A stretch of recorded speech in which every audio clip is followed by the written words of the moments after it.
A kú déédé àsìkò yìí, àkójọpọ̀ ìròyìn ọ̀sẹ̀ la mú wá fún yín. Orúkọ tèmi ni Ọmágbémisọ́lá Ọmọlọ́runmadẹ̀.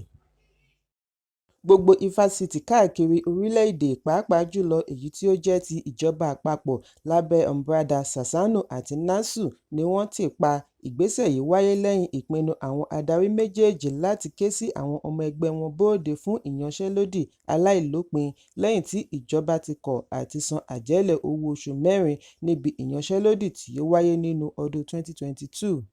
Lẹ́yìn ọjọ́ 5 tí wọ́n ti wà lẹ́nu ìyanṣẹ́lódì ní ìjọba àpapọ̀ yọ̀ǹda owó oṣù àwọn òṣìṣẹ́ ifásitì NASU. Àtẹ̀jáde yìí wáyé nínú àfihàn láti ọ́fíìsì olùṣirò àgbà fún ìjọba àpapọ̀ OAGF tí Báwa Mọ́kwà yọ̀ǹda ní àná ọjọ́ Àbámẹ́ta. Àtẹ̀jáde náà fi kún wípé bákan náà ni ìjọba àpapọ̀ yọ̀ǹda àjẹmọ́nú owó fún àwọn òṣìṣẹ́-fẹ̀yìntì láti lè túbọ̀ fìdí ẹ̀ múlẹ̀ ojúṣe ìjọba fún owó oṣù òṣìṣẹ́. Mọ́kwà fi kún wípé owó sísan ti bẹ̀rẹ̀, ọ̀pọ̀ ọmọ ẹgbẹ́ NASU ni wọ́n sì ti ń fìdí èyí múlẹ̀. Ààrẹ Bọ́lá Tinubu ti fi ìdùnnú rẹ̀ hàn sí àwọn ìpínlẹ̀ tí wọ́n tẹ̀lé òfin tuntun fún owó oṣù òṣìṣẹ́ tó kéré jù Náírà 70,000 gẹ́gẹ́ bí akọ̀wé ìjọba àpapọ̀ SGF George Akume ṣe sọ. Láti ìgbà tí ààrẹ ti bu ọwọ́ lu owó oṣù òṣìṣẹ́ tuntun nínú oṣù keje, kò dín ní 20 ìpínlẹ̀ tí wọ́n ti bẹ̀rẹ̀ sí san owó yìí tàbí tí wọ́n ṣẹ̀ṣẹ̀ fẹ́ bẹ̀rẹ̀ sí san nínú oṣù yìí. Lára àwọn ìpínlẹ̀ wọ̀nyí la ti rí ìpínlẹ̀ Èkó, Ògùn, Gombe àti bẹ́ẹ̀ bẹ́ẹ̀ lọ. Àjọ agbófinró ìpínlẹ̀ Èkó Lagos State Task Force ti kéde wípé ìwà ká máa dí ojú pópó tàbí òpópónà fún ayẹyẹ ìnáwó tàbí ìjọsìn ti dòfin. Ẹnikẹ́ni tí wọ́n bá gbámú yóò fi ojú winá òfin. Nínú àtẹ̀jáde tí adarí ìròyìn àti ọ̀rọ̀ ará ìlú Gbádéyan Abdulrahman buwọ́lù ni ó ti bu ẹnu àtẹ́ lu ìwà yìí. Ó ní ìṣòro ni ó ń dá sílẹ̀ fún àwọn olùgbé àti awakọ̀. Wọ́n ṣe àpẹẹrẹ ìṣẹ̀lẹ̀ tí ó wáyé ní òpópónà Raymond Njoku, agbègbè Ìkòyí, wípé àwọn kan ti dínà mọ́ ará ìlú pẹ̀lú ariwo lójú ẹsẹ̀ tí agbófinró dé ibẹ̀ ni wọ́n dá ayẹyẹ dúró tí wọ́n sì fi ọwọ́ ṣìkún òfin mú àwọn onínáwó. Ilé-iṣẹ́ epo NNPCL tún ti ṣe àlékún owó jálá epo sí 1,025 náírà yàtọ̀ sí 980 náírà tí wọ́n ń tà ní ìpínlẹ̀ Èkó àti agbègbè rẹ̀. Ìkéde àlékún tí ó wáyé yìí ni yóò ṣe ìgbà kẹta tí àlékún bá owó jálá epo láàrin oṣù kẹsàn-án sí oṣù kẹwàá ọdún 2024. Àwọn amòye ti wá fi ẹ̀hónú wọn hàn lórí ìgbésẹ̀ yìí pàápàá jùlọ ní àkókò tí owó epo rọ̀bì ń wálẹ̀ lọ́jà àgbáyé látorí $80 bárẹ́lì kan sí $72 bárẹ́lì kan. Ẹgbẹ́ òṣèlú All Progressives Congress APC ti ní kí mínísítà Benue àná Rauf Arẹ́gbẹ́ṣọlá lọ rọ́kúnlé lórí ẹ̀sùn ìgbẹ̀yìnbẹbọjẹ́ pẹ̀lú ẹgbẹ́ òṣèlú àti ọ̀rọ̀ ìtàbùkù sí ààrẹ Bọ́lá Tinubu pẹ̀lú àwọn mìíràn láàrin ẹgbẹ́. Adarí ẹgbẹ́ òṣèlú APC láti Ward 8 Ìfọ̀fìn Iléṣà níbi tí gómìnà àná yìí ti wá ni wọ́n gbé ìgbìmọ̀ dìde láti ṣe ìwádìí kí wọ́n tó rí wípé ó jẹ̀bi ẹ̀sùn.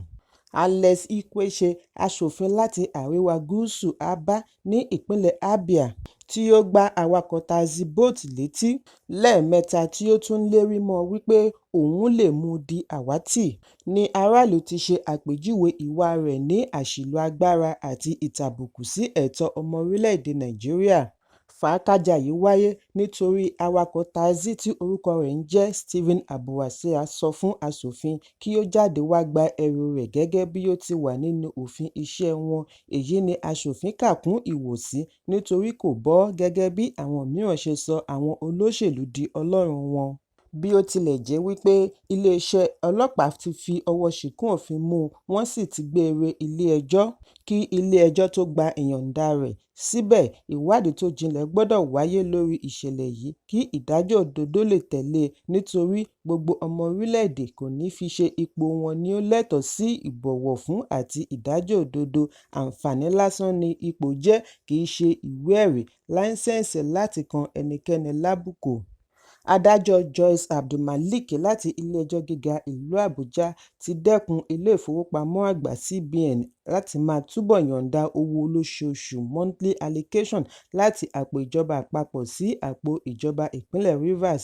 Ilé-ẹjọ́ ní owó tí gómìnà ìpínlẹ̀ Rivers ń gbà tó ń pín lóṣooṣù láti ìbẹ̀rẹ̀ ọdún yìí jẹ́ ìtàkìtì sí òfin, èyí kò gbọdọ̀ tẹ̀síwájú. Ilé-ẹjọ́ ní àgbékalẹ̀ ìṣúná owó fún ọdún 2024 síwájú ilé-ìgbìmọ̀ ẹlẹ́ni mẹ́rin jẹ́ ìtàbùkù sí òfin orílẹ̀-èdè. Ìdí nìyí tí adájọ́ fi ṣe ìdáwọ́kò fún CBN, olùṣirò àgbà fún orílẹ̀-èdè, ilé-ìfowópamọ́ Zenith àti Access kí wọ́n má jẹ́ kí Fubara ní àǹfààní sí owó mọ́ láti àpò ìjọba àpapọ̀. Ilé-ìgbìmọ̀ ìjọba àpapọ̀ ti ṣe àyẹ̀wò fínnífínní screening pẹ̀lú àwọn mínísítà aṣẹ̀ṣẹ̀yàn 7 tí Ààrẹ Bọ́lá Tinubu yàn. Ìgbésẹ̀ yìí wáyé lẹ́yìn tí Ààrẹ Tinubu ṣe àtúpalẹ̀ iṣẹ́ àwọn alábàáṣiṣẹ́pọ̀ rẹ̀ bí ó ti yọ àwọn 5 kan nípò, kí ó tó fi àwọn 7 rọ́pò wọn. Lára wọn ni Nentawe Utada, tí wọ́n fi rọ́pò mínísítà àná fún ìgbáyégbádùn ará ìlú Betta Edu.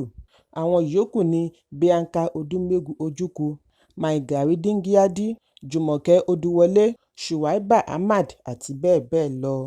Gómìnà àná fún ìpínlẹ̀ Edo Adams Oshiomhole ti ṣe ìrántí bí ó ṣe kéde ìyanṣẹ́lódì tó ní agbára láti mú ìjọba ìpínlẹ̀ Èkó lábẹ́ ìṣèjọba Ààrẹ Bọ́lá Tinubu san kọjá Náírà owó oṣù òṣìṣẹ́ tó kéré jù ní ìgbà náà. Oshiomhole nígbà ìṣèjọba rẹ̀ gẹ́gẹ́ bí ààrẹ ẹgbẹ́ òṣìṣẹ́ ní òun pinnu àti jìjàkadì lórí àwọn òfin ìjọba àpapọ̀ kan lábẹ́ ìṣèjọba Ààrẹ Olúṣẹ́gun Ọbásanjọ́ kí ìrọ̀rùn lè dé bá iṣẹ́ àwọn òṣìṣẹ́. Ààrẹ àná fún ẹgbẹ́ òṣìṣẹ́ NLC sọ èyí níbi ìdánilẹ́kọ̀ọ́ tí ó wáyé ní ìlú Àbújá, bí ó ti ké sí ìjọba àpapọ̀ àti àwọn aṣòfin ẹgbẹ́ rẹ̀ ní ilé-ìgbìmọ̀ kí wọ́n ṣiṣẹ́ lórí òfin tí yóò mú ayé dẹrùn fún àwọn òṣìṣẹ́ gẹ́gẹ́ bí ó ti wà pẹ̀lú ìbámu ilẹ̀ òkèèrè. Àjọ Nigerian Safety Investigation Bureau (NSIB) ti ṣe àwárí àjákù ọkọ̀ òfurufú hẹlikọ́pítà tí ó já sínú agbami òkun lẹ́nu ìrìn-àjò àti kó àwọn òṣìṣẹ́ NNPC kúrò ní ìlú Port Harcourt.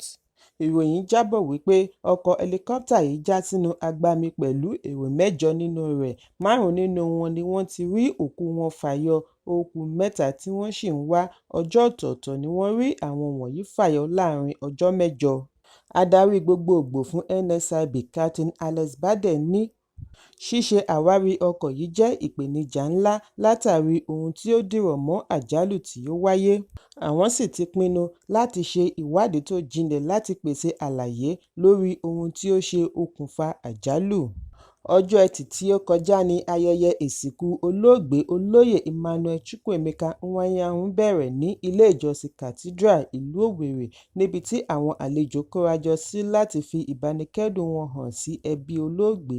Lára àwọn àlejò tí ó wà ní ìkàlẹ̀ láti rí gómìnà ìpínlẹ̀ Imo Hope Uzodinma pẹ̀lú àwọn alábàáṣiṣẹ́pọ̀ rẹ̀. Ilé ìjọba ni wọ́n ti kọ́kọ́ gba òkú olóògbé kí wọ́n tó fi ránṣẹ́ sí ìlú abínibí rẹ̀ ní Ata Ikeduru. Lẹ́yìn èyí ni wọ́n fi eérú fún eérú, erùpẹ̀ fún erùpẹ̀ nínú àyíká ọgbà ilé Nwanyahu. Kí Ọlọ́run tẹ́ sáfẹ́fẹ́ rere. Major General Olúfẹ́mi Olúyẹdẹ ti gba ipò adelé olórí ológun níbi ayẹyẹ ìgbaniwọlé tí ó wáyé ní olú iléeṣẹ́ ológun Defence Headquarters ní ìlú Àbújá. Ààrẹ Bọ́lá Tinubu ni ó yan Olúyẹdẹ gẹ́gẹ́ bí adelé fún Lieutenant General Taoreed Lágbájá. Olúyẹdẹ ẹni ọdún 64 ni òun àti Lágbájá jọ jẹ́ akẹ́kọ̀ọ́ ìpele kan náà coursemates àti ọmọ ẹgbẹ́ 39th Regular Course. Lára àwọn tí ó péjú pésẹ̀ síbi ayẹyẹ ni CDS General Christopher Musa pẹ̀lú àwọn ọ̀gá-lọ́gàá nídìí iṣẹ́ ológun. Gómìnà ìpínlẹ̀ Ondo Lucky Ayédatiwa ti kéde wípé sísan Naira 73,000 owó oṣù òṣìṣẹ́ tó kéré jù fún àwọn òṣìṣẹ́ ìjọba ìpínlẹ̀ yóò bẹ̀rẹ̀ nínú oṣù kọkànlá tí a wà yìí. Ayédatiwa ní gbogbo ohun tí àwọn ń ṣe fún àwọn òṣìṣẹ́ kì í ṣe nítorí tòṣèlú. Bí inú òṣìṣẹ́ kò bá dùn, wọn kò lè fi okun ṣiṣẹ́. Ìdí nìyí tí sísan owó wọn ṣe gbọ́dọ̀ ṣe pàtàkì. Nígbà tí ó ń fèsì, alága ìpínlẹ̀ ẹgbẹ́ lókoòwò TUC Comrade Clement Fatuwa ṣe fi ìdùnnú rẹ̀ hàn sí Ayédatiwa bí ó ti sọ bí ó ti ń ṣe àtìlẹ́yìn fún àwọn òṣìṣẹ́. Ó wáá fi dá gómìnà lójú wípé àwọn òṣìṣẹ́ ìpínlẹ̀ yóò fi ìgboyà bọ́ síta láti wáá ṣe ayẹyẹ àṣeyọrí rẹ̀ lẹ́yìn ìdìbò gómìnà ọjọ́ 16 oṣù kọkànlá. Àjọ tó ń gbógun ti ìwà ìbàjẹ́ àti ìṣòwò ìlú kùmọ̀kùmọ̀ EFCC ti bẹ̀rẹ̀ àpatẹnujẹ́wọ́ pẹ̀lú ìlúmọ̀ọ́ká orí ẹ̀rọ abánidọ́rẹ̀ẹ́ Idris Okuneye tí gbogbo ènìyàn mọ̀ sí Bobrisky lórí ẹ̀sùn tí ó ṣe wípé àwọn òṣìṣẹ́ àjọ EFCC kan gba owó àbẹ̀tẹ́lẹ̀ mílíọ̀nù 15 náírà ní ọwọ́ rẹ̀ kí wọ́n lè jọ̀wọ́ ẹ̀sùn ìtàbùkù sí owó náírà tí wọ́n fi kàn án. Alẹ́ Ọjọ́bọ̀ ni wọ́n gbọ́n Bobrisky bọ́ọ̀lẹ̀ nínú ọkọ̀ òfurufú KLM tí ó ń lọ Amsterdam bí ó ṣe fẹ́ gbìyànjú àti fi orílẹ̀-èdè sílẹ̀ ní pápákọ̀ òfurufú Muritala Muhammed, ìpínlẹ̀ Èkó. Alukoro àjọ EFCC Délé Oyèwálé sọ nínú àtẹ̀jáde wípé ó ṣeé ṣe kí Bobrisky kojú ẹ̀sùn tuntun mìíràn bí ìwádìí bá ṣe àfihàn wípé irọ́ ni ọ̀rọ̀ tí ó sọ tako àjọ EFCC.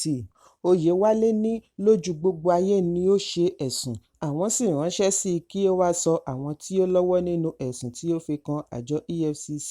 Lọ́gán tí ó bá ti dárúkọ ẹni gba owó àbẹ̀tẹ́lẹ̀ lọ́wọ́ rẹ̀, àwọn á yọ̀ǹda rẹ̀. Àwọn alágbàtà epo bẹtiró ti ṣe àfihàn wípé iye tí iléeṣẹ́ ìfọpo Dangote ń ta epo rẹ̀ wà láàrin N1,015 sí N1,028 jálá kan. Ó wá ní í ṣe pẹ̀lú bí jálá tí ènìyàn bá fẹ́ rà ṣe pọ̀ sí. Fún ìdí èyí, wọ́n fi jẹ́jẹ̀ẹ́ láti kó epo wọlé láti òkè òkun kí àwọn lè tà á lẹ́dínwó sí ti Dangote àti iléeṣẹ́ NNPCL. Ìwádìí jẹ́ kó di mímọ̀ wípé owó tí ó ń ná wọn láti kó jálá epo kan wọlé landing cost kú sí N978.01 títí di ọjọ́ 21 oṣù kẹwàá ọdún 2024. Wọ́n ní ti dísù jẹ́ N1,069.97 nígbà tí aviation fuel kú sí N1,119.67. Àwọn alágbàtà ṣe ẹ̀sùn wípé láti ìgbà tí iléeṣẹ́ ìfọpo Dangote ti bẹ̀rẹ̀ ìpèsè epo lórílẹ̀-èdè ni ó ti kọ̀ àti yọ̀ǹda iye tí ó ń ta epo fáráyé rí. Wọ́n ní ẹgbẹ́ wọn ti ní àjọṣepọ̀ pẹ̀lú àwọn olùpèsè epo ní ilẹ̀ òkèèrè pẹ̀lú owó tí kò ga ju ara lọ. Láìpẹ́, epo yóò dé sórílẹ̀-èdè. Owó rẹ̀ yóò wà láàrin N800 jálá kan.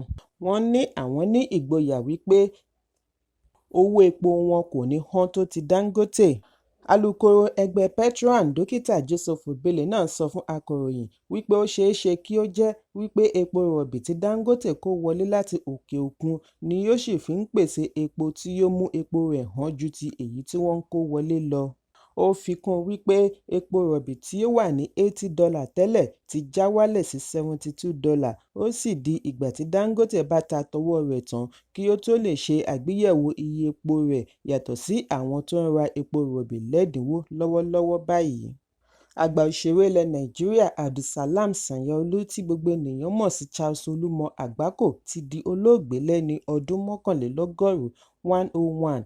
Ààrẹ ẹgbẹ́ àwọn onítíátà TAMPAN Bọ́lájí Amúsàn tí gbogbo ènìyàn mọ̀ sí Mr. Latin ni ó mú ìkéde yìí wá lórí ẹ̀rọ abánidọ́rẹ̀ẹ́ Instagram bí ó ti fi ìbánúkẹ́dùn rẹ̀ hàn gẹ́gẹ́ bí aṣojú ẹgbẹ́.